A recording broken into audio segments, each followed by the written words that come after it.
안녕하세요. 기자 겸 작가인 토리입니다. 여러분이 만약에 책 읽는 걸 좋아하는 분이시라면요. 아마 책장에 대한 로망이 한두 가지는 있으시겠죠. 저 역시 오랫동안 서재에 대한 환상 같은 게 있었어요. 책과 책장으로 가득 찬 방 같은 것, 이런 거 꿈꿔보셨잖아요. 심지어 책이 너무 많아서 사다리를 타고 올라가야 할 정도의 그런 아주 거대한 큰 책장을 갖고 싶다고 생각해 보기도 했었습니다. 저만 그런가요? 하지만 지금은 많이 달라졌습니다. 굉장히 현실적인 이유 때문인데요. 여러분들께도 한번 이 얘기를 꼭 해드리고 싶었습니다. 사실 책이 너무 많아지면요. 현실적으로 여러 가지 어려움들이 발생하게 됩니다. 일단은 공간을 너무 많이 차지하게 되죠. 현재 보세요. 현재 서울 아파트 평당 매매 가격은 5천만 원 넘습니다.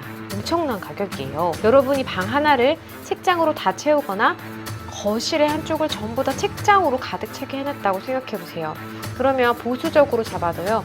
여러분 전 재산의 아주 상당 부분 1억에서 2억 원 이상이 넘는 그 정도의 비용을 책이랑 책장에 헌납을 하시는 꼴입니다. 말 그대로 우리 집에 책장이 상전이고 책장을 모시고 사는 거죠. 아파트 대출금 갚는 건 난데 그 아파트에서 그 공간을 누리면서 사는 건 내가 아니라 책이다. 이렇게 돼버리는 겁니다. 어때요? 이렇게 생각하면 좀 현타가 오세요? 그리고 또 책을 오래 두면요. 색이 바래고요. 먼지가 심해질 수밖에 없습니다. 벌레도 생겨요. 무엇보다도 소장한 책을 책장에 10년, 20년 동안 그대로 꽂아두는 거는 사실 그 자체도 지성인으로서의 바람직한 책장 관리 방법이라고 보기는 조금 어렵습니다. 우리가 뭐 책으로 전당포 같은 거 운영할 거 아니잖아요. 그래서 오늘은 제가 아주 똑똑하게 책장을 잘 관리하는 방법에 대한 팁을 좀 전해드릴까 합니다. 그러면 바로 본론으로 들어가 보겠습니다.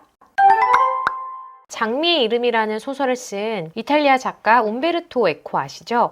아주 유명한 작가인데요. 이 작가는 작품만큼이나 4만 권에 달하는 책을 소장한 아주 방대하고 아주 훌륭한 아주 멋진 서재로도 유명한 작가였습니다. 그래서 이 작가의 서재에 온 사람들이면 누구나 어마어마한 규모의 압도가 돼서 굉장히 감탄을 하곤 했대요. 와, 여기 있는 책, 이 많은 책들 다 읽으셨어요? 움베르토 에코는 한 에세이에서 이런 질문을 던지는 사람들을 도저히 자기는 이해할 수 없다 이렇게 투덜거린 적이 있습니다. 이게 에코 입장에서는 너무 황당한 질문이었거든요. 자, 그러면 이 질문이 왜 황당했을까요? 아니, 나 같은 대작가가 그런 사놓은 책도 안 읽고 꽂아놨겠어? 이 정도는 당연히 다 읽는 거 아니야? 이렇게 생각을 해서였을까요? 아닙니다. 완전히 다른 이유 때문이었습니다. 그의 대답은 이렇습니다. 대체 누가 다 읽은 책을 책꽂이에 꽂아놓는다는 말인가? 그렇습니다. 정확히는요. 에코가 소장한 책 일부는 다 읽은 걸 꽂아두기도 했었다곤 하는데요. 그래도 절반 이상의 책은 아직 안 읽은 책, 또 앞으로 읽고 연구해야 할 책들로 채워져 있었다고 합니다. 이게 왜 중요하냐면요. 책을 정말로 많이 읽고 누구보다 사랑하는 사람들은요. 책을 절대로 그냥 신주단지 모시듯이 책장에 오래도록 꽂아두고 방치해두지 않는다는 겁니다. 다 읽은 책은 처분을 해야 됩니다. 이유는 단순합니다. 왜냐하면 그래야만 새 책을 들여올 수 있기 때문이죠. 물론 책이라는 이 물성도 때로는 중요하지만요. 다 읽은 책을 수십 년 동안 책장에 꽂아놓는다. 이거는 거의 물씬 숭배 같은 거라고 생각이 듭니다. 그래서 저는요. 책장과 책을 너무 애지중지하는 경우를 보면 그것은 좀 잘못된 사랑, 어긋난 사랑 아닌가? 약간 비뚤어진 사랑 아닌가? 그런 생각도 좀 듭니다. 정말 중요한 건요. 우리가 책을 잘 읽는 것이잖아요. 그렇기 때문에 다 읽은 책을 처분하고 새로운 걸 드릴 수 있어야 됩니다. 이게 요즘 유행하는 미니멀리즘 원칙과 어떻게 보면 좀 비슷한 것도 같습니다. 미니멀리즘은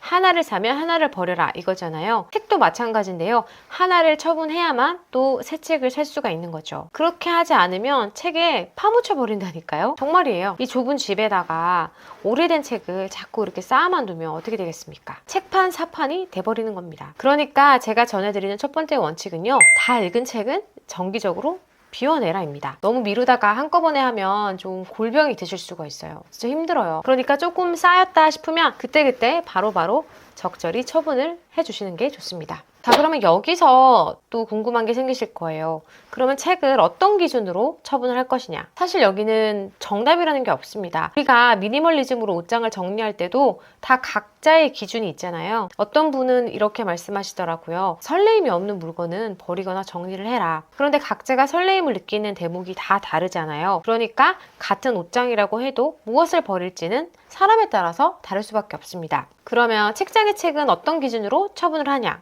우선 저 같은 경우는요, 한 번 읽은 것으로 충분하다 이런 책들은 정리를 합니다. 즉, 내 평생 이 책을 2번 읽을 일은 없겠구나, 그리고 2번 읽을 필요도 없겠구나, 이런 책들입니다. 예를 들어서 책의 일부분의 내용이 궁금했던 경우, 또 어떻게 썼는지 호기심 때문에 그냥 대충 호타만 본 책, 또 쭉 일별해본 것만으로 충분한 책, 그 책에서 얻을 수 있는 아이디어가 딱 하나인데 그 하나를 이미 충분히 얻었다라고 생각이 되어지는 책, 그런 책들은 처분할 책으로 분류합니다. 이 작업과 관련해서 소설가 장정일 작가가 썼던 재미있는 표현을 본 적이 있어요. 이분도 작가니까 책이 얼마나 많겠어요. 그래서 주기적으로 책을 정리해서 버리는데, 그렇게 버릴 책을 모아놓는 구역이 현관 옆이든 다용도실 옆이든 이런 곳에 따로 있잖아요. 그런데 이분은 그것을 책들의 개토라고 부른다고 쓰셨더라고요. 개토라는 게 소수 집단의 강제 격리구역 이런 걸 뜻하잖아요. 그러니까 버릴 책들, 버려질 운명의 책들을 이렇게 모아놓는 장소를 개토다, 이렇게 부른 게 뭐 인상적이어서 기억을 하고 있습니다. 저도 책을 정리할 때 미안하다, 하지만 너도 개토로 가야겠다, 그러면서 그 책들을 이렇게 모아놓습니다. 그리고 언젠간 다시 읽을 것이다, 지금은 대충 봤지만 나중에는 꼭 시간을 내서 다시 꼼꼼히 봐야 할 책이다 라고 여겨지는 책이나, 이 책은 항상 옆에 비치해놓고 내가 수시로 참고해야 되는 책이다, 이렇게 여겨지면 버리지 않습니다. 하지만 설령 그렇게 여겨졌던 책이라고 해도 내가 5년 이상 그 책을 다시 펴보지 않았다, 상당 기간 계속 그대로 두기만 했다, 그러면 버릴 때가 있습니다. 왜냐면 언젠간 볼 것이다 라고 생각하면서 5년 넘게 보지 않았다는 것은 영원히 다시는 그 책을 보지 않을 확률이 더 높기 때문입니다. 그런데 가끔 아주 재미있는 일이 있어요. 그 책을 버렸는데 그 책이 다시 필요해지는 경우가 아주 드물지만 아주 가끔씩 생기긴 합니다. 최근에도 그런 일이 있었어요. 사실 저는 게을러서 책을 읽고 기록을 막 열심히 남겨두는 스타일은 아니거든요. 그런데 머릿속에는 그 내용이 남아있는 거죠. 이번에도 그런 경우였는데, 칼럼을 하나 써야 되는데 한 10년 전쯤에 읽었던 책 내용이 떠올랐어요. 그래서 그 내용을 정확히 글에 인용을 하고 싶은 거예요. 그런데 책장을 봤더니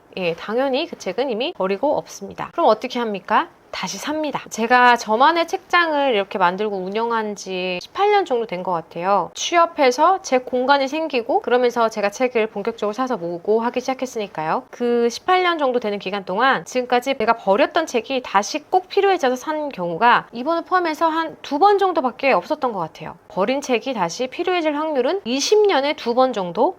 사실상은 거의 없다고 봐도 된다. 매우 드물게 그런 일이 생긴다면 다시 그 책을 사면 된다. 이 책 나중에 다시 필요할지도 몰라, 이러면서 그 책을 버리지 않고 계속 이고지고 사는 것, 그것이 현명한 방법은 아니라는 사실을 알 수 있습니다. 그러면 마지막으로 제 책장에는 어떤 책들이 꽂혀 있을까요? 제 책장에 꽂혀 있는 책은 읽고 싶고 읽어야 하는데 아직 못 읽은 책들이 주로 꽂혀 있습니다. 이 책들은 역시 다 읽은 뒤로는 일별해서 상당수 개토 영역으로 보내질 그런 책들이죠. 이런 책들이 한 절반 정도 되는 것 같습니다. 그러면 나머지 절반은 어떤 책들이냐? 저에게도 그렇게 버리고 또 버려도 차마 버리지 못하는 책들이 있습니다. 제가 버리지 못한 책은 저희 영혼에 아주 깊은 흔적을 남긴 그런 책들입니다. 그 책이 단순한 책이 아니고 특별한 기억과 추억과 영적인 자극이 있었던 책이어서 마치 나의 일부처럼 느껴지는 그런 책들요. 그런 책들은 차마 못 버리겠더라고요. 대표적인 것이 1998년도 출간됐었던 보르헤스 전집이 저한테 있거든요. 이 책을 구했던 때가 2008년쯤이었는데 직장생활 초반에 힘들던 시절에 여름 휴가를 가면서 그 책을 봤었거든요. 그래서 이 책을 보면 그 시절에 제가 떠올라요. 그리고 피에르 바야르라는 문학 비평가의 비평집 시리즈가 있어요. 이 책도 못 버리고 있습니다. 이게 비평집의 탈을 쓴 사실상 코미디거든요. 진짜 웃겨요. 너무 좋아했던 책이어서 이 책도 못 버리고 간직하고 있습니다. 팀 켈러 목사님 책도 마찬가지고요. 그리고 또 못 버리는 게 미술책하고 요리책. 미술책은 읽는 게 아니라 보는 책이니까 인테리어용이다 이러면서 계속 갖고 있고, 요리책은 언젠가는 내가 볼 것이다, 내가 언젠가는 이것으로